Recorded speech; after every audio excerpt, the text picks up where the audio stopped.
Bible పైకెత్తి Bible పల్లవి వాడుకుందాం.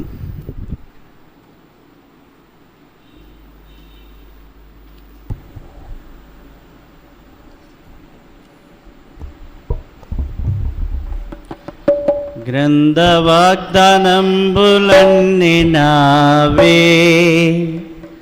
ప్రతి అధ్యాయంబు వరుస వచనమో తాను దివ్య ప్రేమ వాగ్దానంబులో, గ్రంథ వాగ్దానంబులన్నీ నావే. 121వ కీర్తన.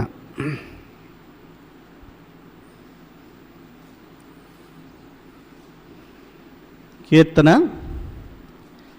121.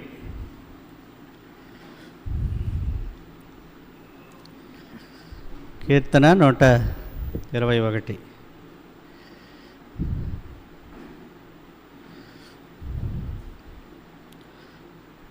ఒకటి రెండు వచనాలు మనందరం కలిసి చదువుకుందాం. కీర్తన 121, 520వ పేజీ పాత నిబంధన గ్రంథంలో 1-2 వచనాలు మనందరం కలిసి చదువుకుందాం. కొండల తట్టు నా కనులెత్తుచున్నాను, నాకు సహాయం ఎక్కడి నుండి వచ్చును. యెహోవా వలనే నాకు సహాయం కలుగును. ఆయన భూమి ఆకాశములను సృజించినవాడు. ఈ భాగాన్ని నేను చెప్తాను, నాతో కూడా పలకటానికి ప్రయత్నించండి. కొండల తట్టు నా కనులెత్తుచున్నాను, నాకు సహాయము ఎక్కడి నుండి వచ్చును.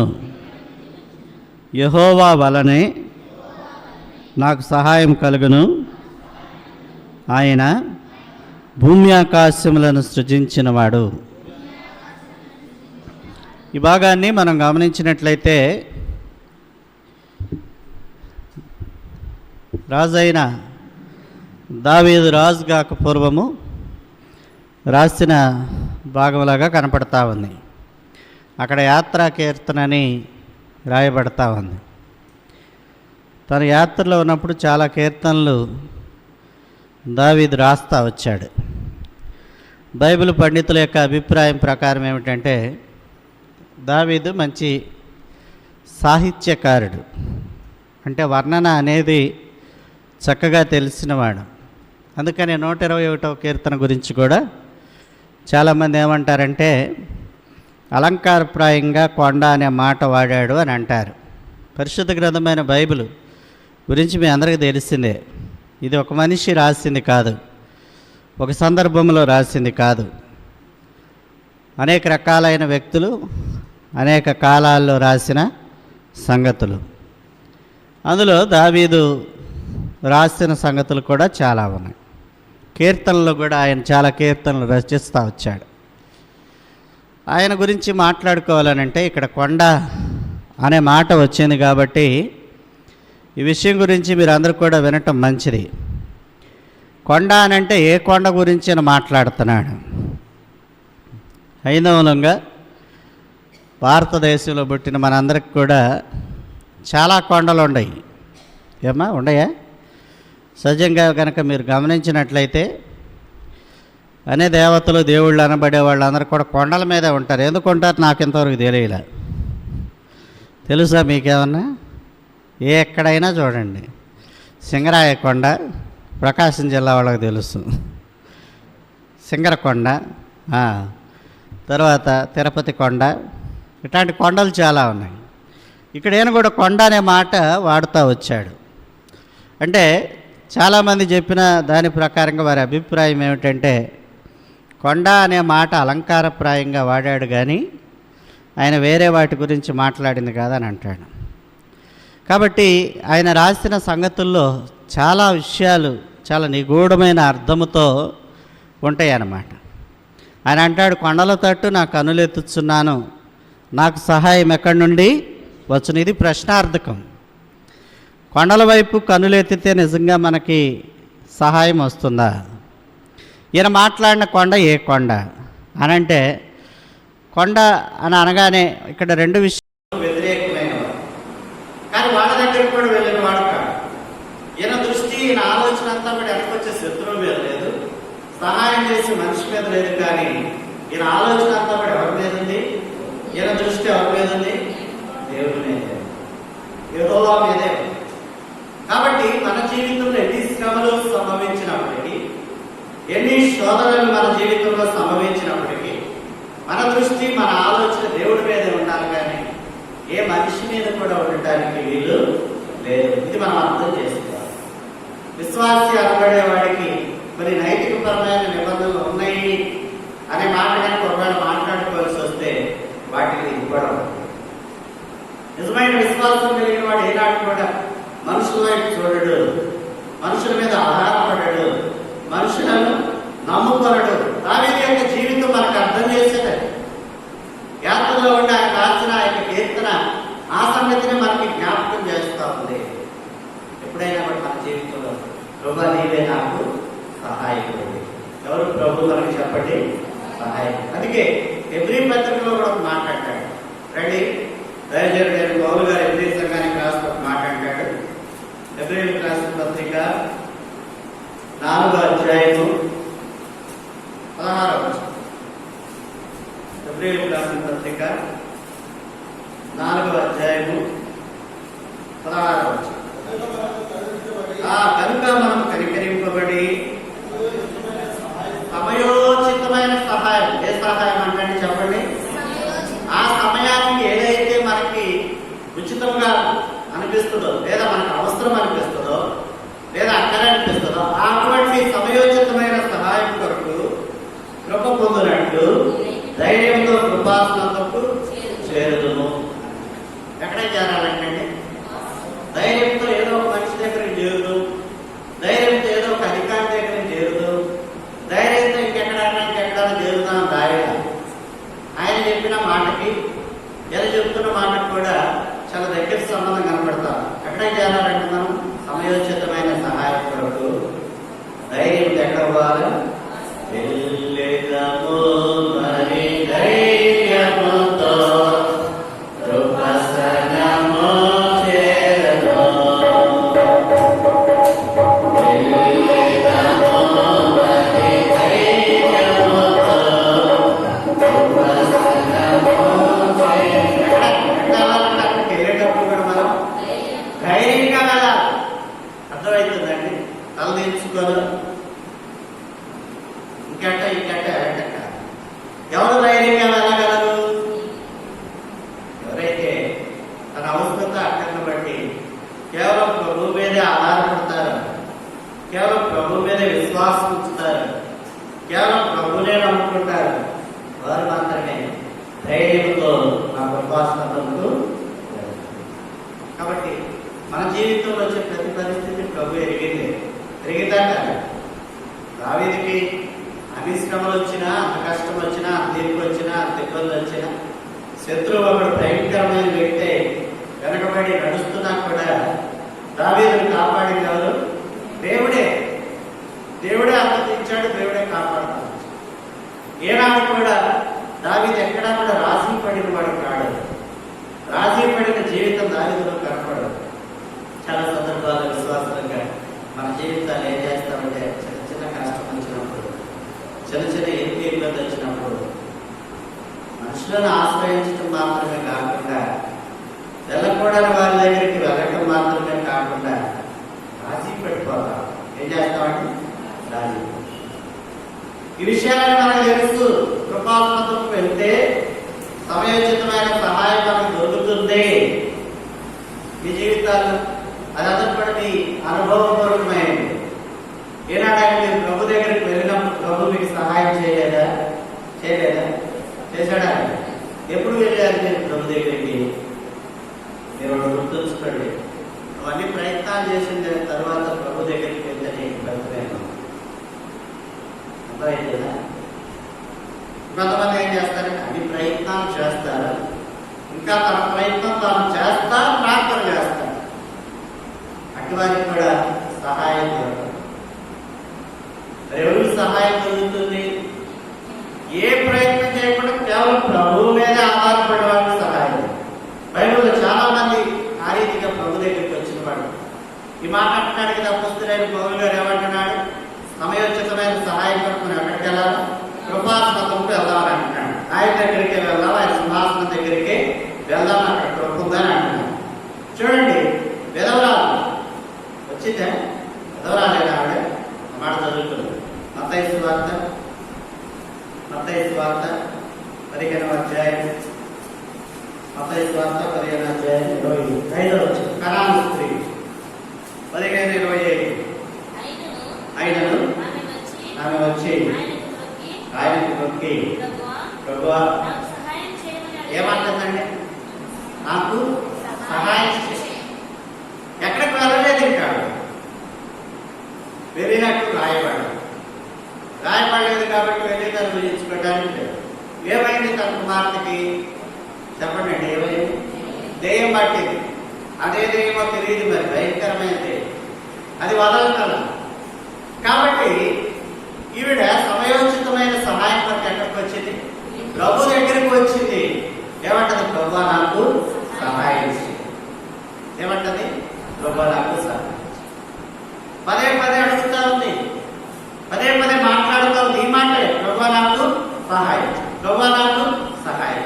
పక్కన ఉన్న శిష్యులందరూ విని, ఏది ఆయన ఈ శ్వాసలేండి, ఎంత దూరం పోయినా కూడా ఏమో మనల్ని పడుకొని వస్తా ఉంది, ఏదో ఒకటి ఆమె సమాధానం చేస్తే వెళ్ళిపోద్ది కదా అని. అప్పుడు ఆయన అంటాడు, ఏమంటాడు? నేను ఇశ్రాయేలు ప్రజలకి తప్ప ఎవరి కోసము. అప్పుడు ఆవిడకి తెలియగా, అయ్యా ఆ బల మీద నుంచి జారిపడే 2 కుక్కలైనా చెప్పే అవకాశం ఉంది కదా. అంటే తనను తాను కుక్కతో పోల్చుకోవటానికి కూడా ఆవిడ సంశయించింది కాదు. దేవుడు గొప్ప కార్యం జరిగిస్తూ వచ్చాడు. కృపాసనకు వెళ్తే నీకు జరిగే వేరేమిటంటే, తన జీవితంలో తాను ఊహించనిది, తన జీవితంలో ఏదైతే తాను కనిపెడతా వచ్చిందో అటువంటి గొప్ప కార్యాన్ని దేవుడు జరిగిస్తూ వచ్చాడు. తన కుమార్తెకి పెట్టిన దయ్యాన్ని దేవుడు ఏం చేశాడు? యేసుక్రీస్తు వారు అది వదిలిపోయి. చూడండి, నా మాట చదువుకుందాం. అందుకు యేసు, అమ్మా, నీ విశ్వాసం గొప్పది, నీవు కోరినట్టు నీకు అగునుగాక అని చెప్పాను. ఆ గడిలోనే ఆమె కుమార్తె స్వస్థత. ఆ గడియే జరిగింది. ఇప్పుడైతే మన జీవితంలో ప్రభు నిజంగా నాకు సహాయం చేస్తాడు, ప్రభు నా జీవితంలో ఈ కార్యాన్ని జరిగించగలడు, తను భావించింది. నా కుమార్తెను బాగు చేయగలిగిన శక్తి, నా కుమార్తె జీవితంలో ఆశ్చర్య అద్భుత కార్యాలు చేయగలిగిన శక్తి ఆయన ఒక్కడికి మాత్రమే ఉందనుకుంది. ఆయన ఒక్కడి దగ్గరికి మాత్రమే వచ్చింది. ఆయన ఒక్కడి ద్వారా మాత్రమే ఆగడలోని పేరు పొంది తన జీవితంలో తిరిగి వెళ్ళింది. సతత చేస్తారు. దేనికోసమైనా నువ్వు కనిపెట్టు, లేదా నీ అవసరతాన్ని ఎక్కడ ఎటువంటిదైనా కావచ్చు. ఏ మనిషికి సహాయం చేస్తాడని అనుకుంటాం చాలా సందర్భం. ఎవరుకుంటా చెప్పండి? ఒకవేళ అది చేసి తాత్కాలికమైంది, అర్థమైందండి? ఎటువంటిది అది? తాత్కాలికమైంది. మనుషులు కూడా సహాయం చేస్తారు. వలలో వేసుకోవడానికి, గుట్టలో వేసుకోవడానికి, మభ్య పెట్టడానికి, అది చేయడానికి, ఇది చేయడానికి, వాడ అవసరంతో తీర్చుకోవడానికి కొన్ని సందర్భాలు మనుషులు కూడా సహాయం చేస్తారు, కానీ అది తాత్కాలికమే. కానీ ఆ సహాయం కనుక నీకు ప్రభు దగ్గర నుంచి కనుక అందిందంటే నీ జీవితానికి ఏ కొరత, నీ జీవితానికి ఏ కొదవదు. అర్థమవుతుందా? ఏముండదు, ఏ కొరత, ఏ కొదవ. కాబట్టి విశ్వాసంతో మనం గుర్తుంచుకోవాల్సిన సంగతి ఏంటంటే, మనకి సహాయం దొరికే చోటు ఒకటే. ఏంటని చెప్పండి? బ్యాంకే, మనుషుల, ఉద్యోగస్తుడా, అధికారం కలిగిన వాడ, ఇంకేదైనా కలిగిన వాడా, ఇంకేదైనా కలిగిన వాడ కాదు. ఎవరు ప్రభు మాత్రమే సహాయం. ఇదే రీతిగా మార్కు సువార్తలో కూడా సాంద్ర రోగాలు పట్టిన వాడి తండ్రి వస్తాడు. ఆ మాట కూడా చదువుతున్నాం. మార్కు సువార్త 9వ అధ్యాయం 22వ వచనం. మార్కు సువార్త 9వ అధ్యాయం 22వ వచనం. అది వాడిని ఏం చేయాలనుకుంటుందంటమ్మా? నాశనమే చేయాలనుకుంటారు. చూడండి, ప్రభు దగ్గరికి వస్తే నీకు జరగని మేలంటే ఏది ఉండదు. జరగకుండా ఉండే మేలంటూ ఏది కూడా, ఏ మేలైనా చేయగలడు, ఏ సహాయం ఆయన చేయగలడు. అక్కడే దయంతో అది ఇబ్బంది పెడతా ఉంది ఆ పాప తన కుమార్తెని, కనాను స్త్రీ కుమార్తె. ఇతని కుమారుని ఏం చేస్తా ఉన్నాడు? అది అతను నాశనమే చేయాలనుకుంటారు. అది అతను నాశనం చేయమని తరచుగా ఒకసారి కాదండి, ఎవరండి అర్థం అవుతుందండి, ఒక్కసారి కాదు, తరచుగా. అంటే బహుశా రోజు జరుగుతూ ఉందేమో. తరచుగా అగ్నిలోను నీళ్లలోను పడద్రోస్తా ఉంది. తరచుగా నీళ్ళలో పడుతున్నాడు, తరచుగా అగ్నిలో పడతా ఉన్నాడు. అంత భయంకరమైన గాయాలు అయిపోయాడు. ఎన్నిసార్లు ప్రాణాపాయ స్థితిలోకి వెళ్ళిపోయి ఉంటాడు. తన కుమారుడు చూడండి. ఇతను ఏం చేశాడంటే అతను ముందు శిష్యుల దగ్గరికి వెళ్ళాడు. చూడండి, మనుషులు ఆశ్రయిస్తే ఏమైందో చూడండి. ఎక్కడికి వెళ్ళాడండి? నేరుగా ప్రభు దగ్గరికి. ఎక్కడికి వెళ్ళాడు? మొదటి శిష్యుల దగ్గరికి వెళ్ళాడు. శిష్యులను ఆశ్రయించాడు. 9 మంది శిష్యులు అక్కడ ఉన్నారు, కానీ వాళ్ళు కార్యం చేయాలి. అర్థమవుతుందా? ఏం చేయలేకపోయారు? మనుషులు కనుక నమ్ముకుంటే నీ జీవితంలో జరిగేది మంద ఎక్కువ వచ్చేమో, కానీ వాడి వల్ల నీకు కలిగే ప్రయోజనం ఏం లేదు. వాడి ద్వారా నీకు జరిగే మేలేమి లేదు. వాడు కూడా కాసేపు ప్రయత్నం చేశారు. ఆ మాత్రం ఈ మాత్రం ఏదో చేస్తుంటారు కదా, ఆ ప్రార్థన ఈ ప్రార్థన ఏదో ప్రార్థన చేసి. ఎందుకంటే వాడు చాలా దెయ్యాలను నిలబెట్టారు. వాడు కూడా ఎక్స్పర్ట్లే దెయ్యాలను నిలబెట్టుకోవాలి, కానీ ఈ దెయ్యాన్ని మాత్రం వాడు నిలబెట్టారు. ఎంతమంది ఉన్నారు అక్కడ? ఎంతమంది ఉన్నారు అక్కడ? 9. ఒక్కొక్కడే చాలా దెయ్యాలను నిలబెట్టారు. వారి వ్యక్తిగత జీవితంలో వారికి అనుభవం ఉంది. కానీ ఇక్కడ 9 మంది ఉన్నా కూడా దెయ్యాలు నిలబెట్టారు, ఒక దెయ్యాలు నిలబెట్టలేకపోతుంది. అటువంటి సందర్భంలో ఆయన అంటున్నాడు, చదువు ఆ తర్వాత, ఆయనన్నా ఏమైనాను అయితే నా మీద కనికరపడి మా మీద కనికరపడి మాకు ఏం చేయమంటున్నాడంటే సహాయం చేయ ప్రభువారు అడుగుతా ఉన్నాడు. ఏం చేయమంటున్నాడు? సహాయం. ఎంత గొప్ప ప్రార్థన, ఎంత గొప్ప విశ్వాసం. ఆవిడ అంటున్నాడు, కుమారి నీ విశ్వాసం వల్ల ఏమైంది? అమ్మా నీ విశ్వాసం గొప్పది కార్యం. ఇతను అంటున్నాడు, నీ వల్ల అయితే నా సహాయం. ఆయన ఏమంటాడు? నమ్ముకు నీ వల్ల అయితే నమ్మువాడికి. అప్పుడు ఆయన అంటాడు, నమ్ముతున్నాను. ఏం కలగకూడదు? 24 నమ్ముతున్నాను, నాకు అపనమ్మకం కలగకుండా సహాయం చేయి. ఏం చేయాలి? సహాయం చేయి. వెంటనే సహాయం పొందుకున్నాడు, వెంటనే మేలు పొందుకున్నాడు. ఒకవేళ ఆ శిష్యుల దగ్గరికి రాకముందు కూడా చాలా ప్రయత్నాలు చేస్తుండడు. ఎవరిని చేస్తుండడు? ఎందుకంటే అది ఊరక క్యాటలు పెట్టించట్లేదు. అతను గాయపరుస్తూ నీళ్ళలో పడుతున్నాడు, నిప్పుల్లో పడుతున్నాడు. తండ్రిగా ఆయన హృదయం ఎంత కృంగిపోయి ఉంటుంది కదా. కుమారుడు ఆ పరిస్థితుల్లో చూసి, భయంకరమైన స్థితిలో చూసి అపూర్వంగా పెంచుకున్నవాడు కదా. తండ్రికి కొడుకు మీద చాలా ప్రేమ. కొడుకు ఎంత దరిద్రుడైనా, అంత పరిమాణుడైనా ఖచ్చితంగా తండ్రికి తల్లికి వాడు, తల్లికి ఇంకెక్కువ తండ్రికి వాడు ఎంత ప్రేమించాడు. వాడు తరచుగా గాయపడతా ఉంది, బాధపడతా ఉంది. అటువంటి స్థితిలో ఎవరి దగ్గరికి వెళ్ళినా కార్యం జరగలేదు, కానీ ప్రభు దగ్గరికి వస్తే ఏమైంది? ఆయన ఏదైతే సహాయం అనుకున్నాడు ఆ సహాయం ఆయనకి సహోదరు. ఎవరు నీకు సహాయం చేయడం, ఎవరి దగ్గరికి వెళ్ళొద్దు, వెళ్ళాల్సిన అవసరం లేదు. ఏమంటుంది నీకు ఆ కర్మ? విశ్వాస జీవితంలో విశ్వాసిగా ప్రభువుని నమ్ముకున్న దానిగా, లేదా ప్రభువుని నమ్ముకున్న వాడిగా, నాలో ఉన్నవాడు లోపంలో ఉన్నవాడి కంటే గొప్పవాడిని సాక్ష్యం చెప్పేవాడిగా, సాక్ష్యం చెప్పేదానిగా, సహాయం కోసం మనుషులను ఆశ్రయించాల్సిన అవసరం ఏమిటి? దావీదు జీవితం అదే చెప్తారు. వాళ్ళని తట్టుకోలేస్తున్నాను సహాయం. ఇది నా చాలా దౌర్భాగ్యకరమైన సంగతి కనబడతారు. కొంతమంది టీవీలో అక్కడ వాక్యం చెప్తా ఉంటాడు, విశ్వాసం గురించి, నమ్మకం గురించి, వాటి గురించి, వీటి గురించి వాక్యం చెప్తారు. చాలా మంది ధనికులైన సేవకులు చాలా మంది కోటేస్తారు. వాక్యం చెబుతూ ఉంటాడు, కిందేమో నంబర్లో పడతాడు. Phone pay number, Google pay number, bank account number, IFSC code ఏం పడతాడు. అలాగే విశ్వాసం గురించి చదువుతాడు, వాక్యం గురించి చదువుతాడు. నిజమైన క్రైస్తవుడు అర్థమవుతుందండి? అర్థమవుతుందమ్మా? ఏదో మీరు మాట్లాడి అడుక్కుంటాడా చెప్పడమ్మా. అడుక్కోమని ప్రభు నిన్ను రక్షించింది, అంతేనా రక్షించేది? అడుక్కునే స్థానం ఉంటే ఏంటది చెప్పాలి. ఎక్కడ? ఆయన అడుగు, నీకు సహాయం చేస్తాడు. దయచేసి భక్సింగ్ గారు మన సహవాసంలో మనకు నేర్పింది అదే. హెబ్రోన్లో సేవకు వెళ్ళిన వాడంటే వాడు అవసరం అక్కడ ఎవరు చెప్పడానికి వీలు లేదు. ఒక సతాయి కొట్టు, అవి శుభ్రంగా ఉప్పుకోవాలి.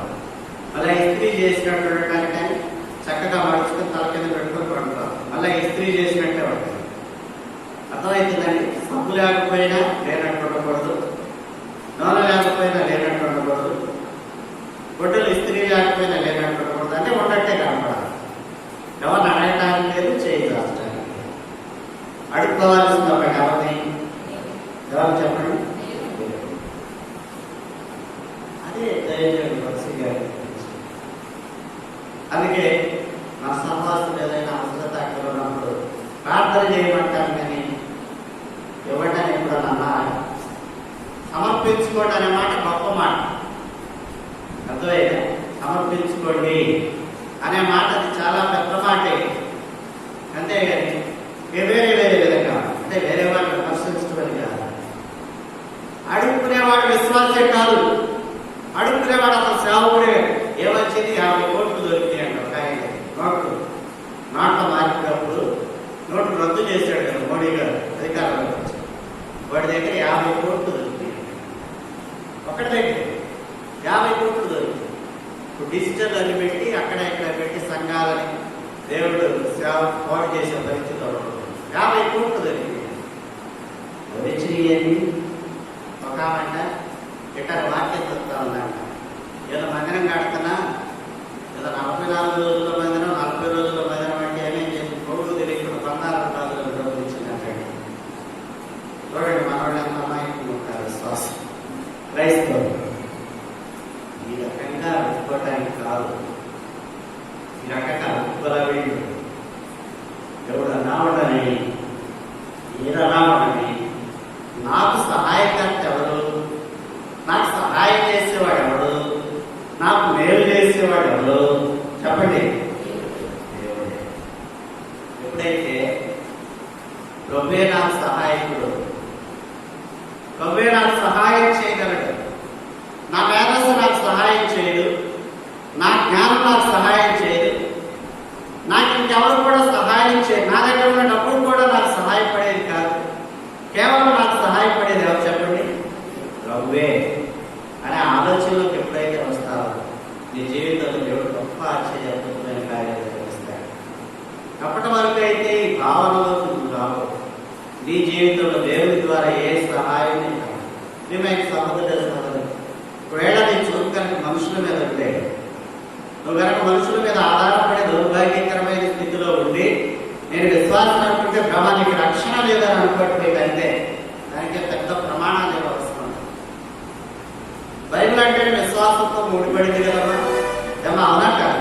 అవునా? యేసు ప్రభు అంటే విశ్వాసము నిరీక్షణ వీటితో ముడిపడి. యేసు ప్రభుని మీరు ఎవరైనా చూశారు మనం గడుపుతుంది కొంతమంది చూశారు. పరలోకాన్ని మీరు ఎవరైనా చూశారా? వీటితో ముడిపడింది. కాబట్టి నాకు కావలసిన అవసరం ఏదైనా, నాకు కావలసిన అక్కర ఏదైనా కూడా నాకు సహాయం చేసేవాడు ఆలోచనతో. అందుకే అక్కడ యెషయా భక్తుడు మాట్లాడాడు. 41 యెషయా గ్రంథం 41వ అధ్యాయం 10వ వచనంలో ఒక మాట ఉంది. 41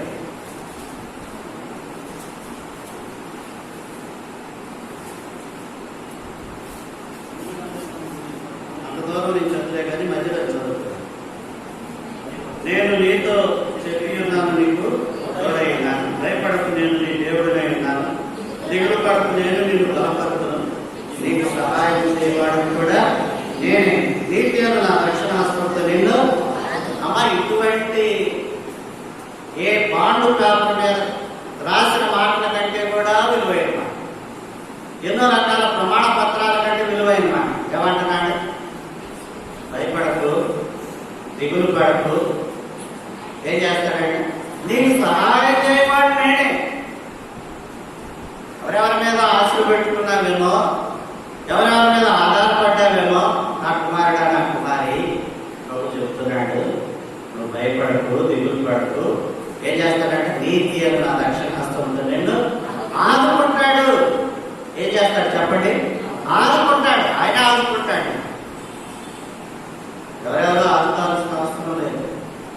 ఎవరెవరో ఆదుకోవాల్సిన దౌర్భాగ్యకరమైన స్థితిలో పరిశుద్ధులైన తండ్రి తన బిడ్డలు ఉంచాడని మనం అనుకోవటానికి లేదు. అవకాశం కూడా మానవులకు ప్రభు ఇవ్వడం. అర్థమవుతుందా? ఏమా అర్థమవుతుందా? ఇప్పుడు నీ బిడ్డలో లేదా నీ కూతురు కొడుకు అవసరతలో ఉన్నారు, లేదా అక్కడలో ఉన్నారు, వాడికి ఎవరు సహాయం చేస్తారు చెప్పడమ్మా? నువ్వు అవుతున్నా గాలి వదిలిపెట్టి ఊరు ఇవ్వడం చేస్తుంటాడని చూస్తూ ఉంటావా? సరే చూస్తుంటావా?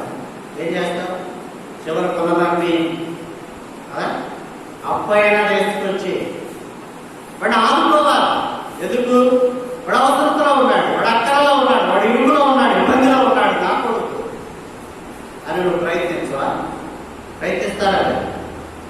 మరి మనల్ని సృష్టించి మన కోసం తన ప్రాణాన్ని, తన కుమారుడు ఈ లోకానికి పంపించి ప్రాణాన్నే పెట్టిన దేవుడు నీ అవసరతలో, నీ ఎక్కడో నిన్ను ఆదుకోకుండా వదిలేస్తాడని నువ్వు అనుకుంటా ఉన్నావా? ఏమండి, ఆలోచనలో దాన్ని ఈ రాత్రిలో దాన్ని మార్చుకో. ప్రభువే నేను ఆదుకుంటాడు, ప్రభువే నీకు సహాయం చేస్తాడు. ఒకసారి కనిపెట్టి చూడు ఆయన వైపు. ఏం చేయాలి? ఇవన్నీ జరగాలంటే ఏం కావాలన్న ముందు ప్రభువు మీదే ఆధారపడాలి. నీ ప్రయత్నాలు చేసి, నీ యుద్ధాలను చేసి, నీ పోరాటాలను చేసి, నీ పనులన్నీ నువ్వు చేసి ప్రభువా నాకేంటి ఆయన ఎవడు? నీ ప్రయత్నాలను ఆపు. నీ ప్రయత్నం ఒకటే ఉండాలి, అది పరలోకంతోనే జరగాలి. నీ ప్రయత్నం అంటారు ఎక్కడితో జరగాలి చెప్పండి? ఎక్కడితో జరగాలి? పరలోకంలో ప్రభు మీదే దృష్టి ఉండాలి. ఆ పరలోకం వైపే నీ నేత్రాలు ఉండాలి, పరలోకం మీద నీ ఆలోచన ఉండాలి, నీ ఆశలన్నీ కూడా ఆయన మీదే ఉండాలి. అప్పుడు ఆయన నిన్ను ఆదుకుంటాడు. అందులో అభిమానం లేదు. అందుకే కీర్తనకారుడు అంటాడు, మనుషుల సహాయం నాకు సామాన్యుడు జరుగుతుంది. కీర్తన 60వ కీర్తన 11వ వచనం.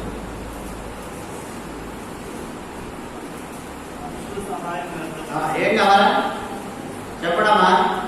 దేవుడి సహాయం నీకు కావాలంటే, దేవుడే నీకు సహాయం చేయాలంటే యెషయా గ్రంథం 40:11 చెప్పిన మాట నీ పక్షంలో సంపూర్ణంగా నెరవేరాలంటే భయపడకు, దిగులు పడకు, జడియబాకు.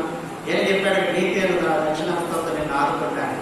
ఇవన్నీ నీ జీవితంలో జరగాలంటే నువ్వు చివరిగా ఒక కంక్లూజన్కి రావాలి, ఒక ముగింపుకి రావాలి.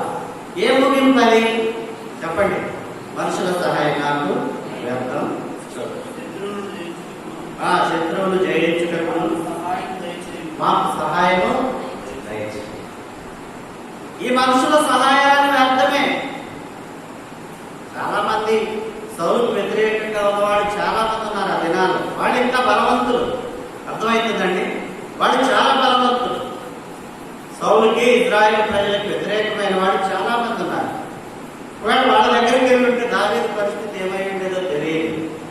కానీ వాళ్ళ దగ్గరికి వెళ్ళాలి అని అంటున్నాడు. మనుషుల సహాయం నాకు వ్యర్థం. శత్రువు మీద విజయం పొందడానికి నాకేం చేయాలి ప్రభువా? నాకు సహాయం. ఇసుకే కూడా మాట్లాడు. శత్రువు వచ్చే సందర్భంలో అంటాడు, దేవుడు మనకు తోడై ఉన్నాడు. 2వ దినవృత్తాంతం గ్రంథంలో మాట్లాడితే 32వ అధ్యాయం చదువుతున్నాం అన్నమాట. రండి, దినవృత్తాంతంలో 2వ గ్రంథం 32వ అధ్యాయం 8వ వచనం. 32 మానవ సంబంధమైన బాబువే అతని కాక మనకు సహాయం చేయుటకు, మన యుద్ధములను జరిగించుటకు మన దేవుడైన యెహోవా మనకు తోడుగా ఉన్నాడు. ఎవరంటే తోడుగా ఉన్నాడు చెప్పండి? మనకి సహాయం చేయడానికి, మన యుద్ధాలు జరిగించడానికి ఎవరు తోడుగా ఉన్నాడు? మన దేవుడే. ఈ మాటలు ఎంత ఆదరణ ఉంటుందో, ఎంతమంది కలిసి వస్తే ఏమైంది? అయితే ఏమన్నా ఏమి కాదు. మనిషి ఏం చేయగలడు? ఏం చేయగలడు? అలా చేస్తాడా? ఏం చేయడు. ఏ మనిషి కూడా నీకు హాని చేయలేడు. ఎవడు నిన్ను సమీప